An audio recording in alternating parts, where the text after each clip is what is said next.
Nelly Escobedo, ¿recuerdan el caso del cuarteto Rufino? Papá Rufino mató al amante de su esposa y se le perdonó por haber sido un crimen en defensa del honor. Sí, es cierto, y lo mató en un cine. Sí. En el Orfeón. ¿En el Orfeón? Bueno, ¿No fue en el los Teresa? juicios Orfeón. Yo sabía que en el Orfeón. Ah, que En fin, no sé. yo sabía que era en uno del eje central, pero no. Sí. Fue en el Orfeón, así es.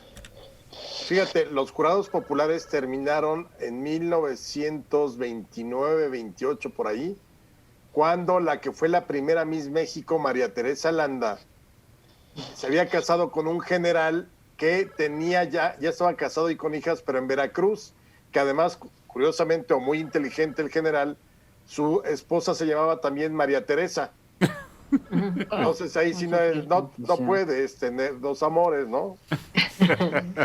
Los tenía. Entonces esta María Teresa Landa, que era una chavita de 18, 19 años, se casa y luego como a los 6 meses se entera de que su marido está casado y cuando llega le saca la pistola y le dispara y lo mata.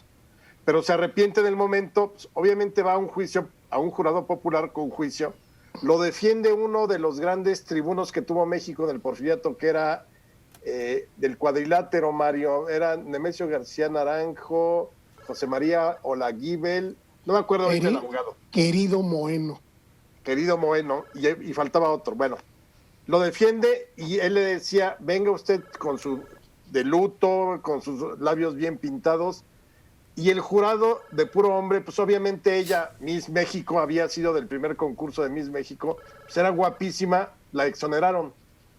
La veían como pobrecita viuda. Y de hecho la prensa la llamó la viuda negra. Terminó dando clases en una secundaria aquí a la vuelta. En la Escuela Nacional Preparatoria le dio clases a mi papá. No, sabes que después en una secundaria aquí en la Sor Juana. En la técnica Sor Juana que está aquí. Técnica número 6. Aquí por la Ciudadela. Ajá. Y yo cuando llegué a esa escuela ahí estaba. Daba clases ahí ya en la secundaria 11. Ajá. Y también me estaba acordando de Anda. ¿Se acuerdan que en un bar le dijo al papá de su novia que se quería casar con ella y el papá no estaba de acuerdo porque él tenía su esperanza en ella, en una carrera artística? Y se salieron a matar. Papalepe. ¿No? No fue así, pero no fue así.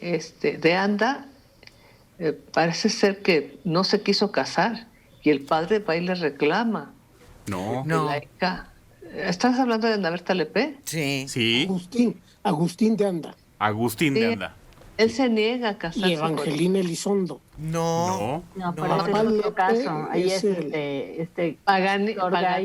Ese es otro. No, Evangelina Elizondo fue otro.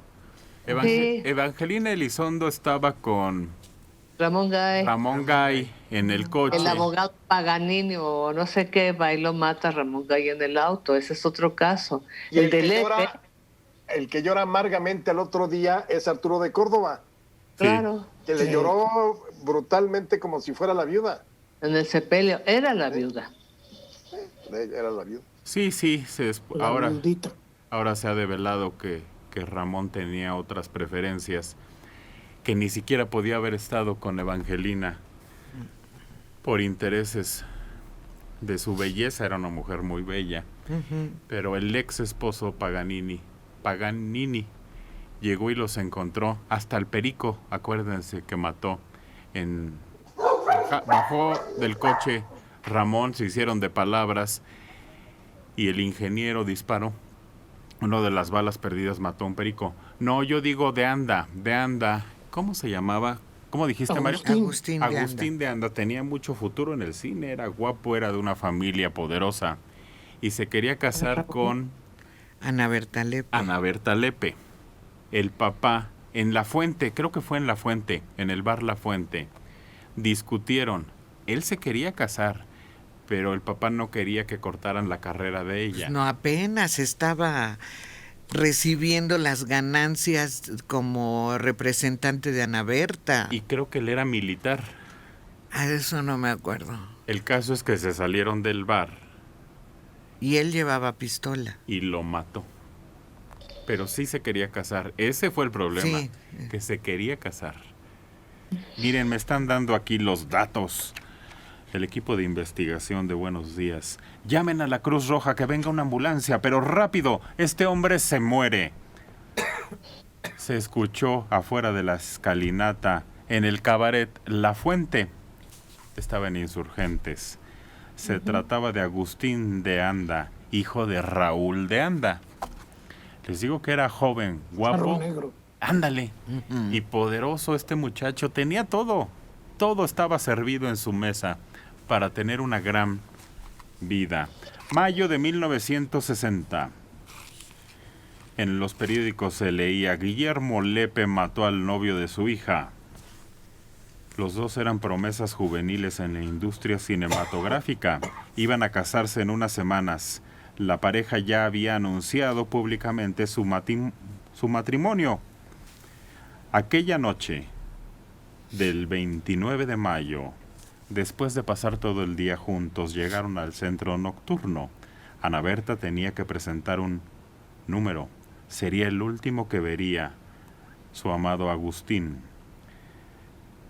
El mundo artístico de este país estaba de luto. Un día antes, el 28 de mayo de ese mismo año, 1960, Ramón Gay fue asesinado por el ingeniero petrolero José Luis Paganoni, ex esposo de la actriz Evangelina Elizondo. Gay, quien había hecho ya muchas películas, tenía 42 años, había acompañado a Evangelina y estaba dentro de su automóvil, platicando con ella afuera de su casa. Ramón fue llevado de inmediato a un hospital, no resistió y murió por los impactos de bala que recibió. De Anda y Ana Berta Lepe habían hecho guardia al ataúd horas antes.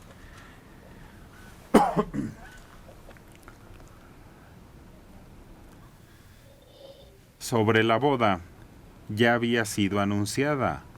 Raúl de Anda expresó que todo marchaba perfectamente y que si los muchachos no se habían casado antes era porque ambos tenían compromisos que cumplir. Ya estaba todo preparado. Agustín tenía hasta el hogar montado. La fecha de la boda había sido señalada para un día de junio o julio próximo. No se habían casado debido a que tanto Agustín como Ana tenían algunos compromisos artísticos que cumplir. Ella tenía que cumplir el contrato con La Fuente y creo que él de filmar una película. Según los testigos, Guillermo Lepe y Agustín de Anda discutieron afuera del centro nocturno a las 2 de la madrugada, mientras Ana Berta presentaba su número. La discusión subió de tono. El señor Lepe sacó una pistola calibre .380 y le disparó 2 veces al novio de su hija. Un hombre que estuvo presente narró: de pronto el individuo calvo y gordo que discutía con un joven sacó de la bolsa del pantalón una pistola con la que hizo 2 disparos. Vi perfectamente las ráfagas del arma. El joven se medio dobló por uno de los escalones en tanto que el calvo comenzaba a descender de la escalera, llevando todavía la pistola humeante en su diestra. Cuando Ana Berta Lepe se enteró de lo sucedido, sufrió un colapso nervioso en las escaleras del centro nocturno, donde había quedado una gran mancha de sangre. Horas después, el papá de la vedette se entregó a la policía. Guillermo Lepe, de 53 años, se presentó ante las autoridades y dio su versión de los hechos. Resaltó que él solo defendió su honor y que eso no lo convertía en un criminal. Defendí mi vida y mi honor, simplemente, precisamente por no considerarme un criminal, es por lo que estoy aquí, sin abogados ni amparos de ninguna especie. dispuesto a que la justicia diga la última palabra. Eso fue lo que expresó cuando llegó. Pero en el interrogatorio Lepe mintió y cayó varias veces en contradicciones. Pues primero aseguró que Agustín le dijo que no se casaría con Ana Berta porque no tenía dinero. Después aseguró que de Anda dijo que ya no le importaba casarse con su hija porque ya había tenido relaciones sexuales con ella.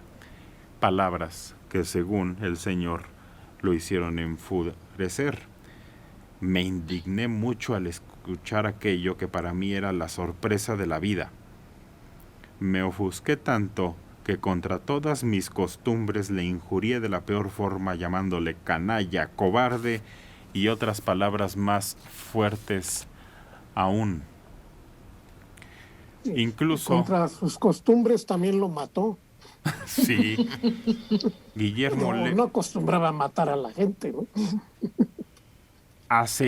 llegó a asegurar Lepe que ese día le dio algo de beber a Ana Berta para que se quedara dormida y así abusar de ella.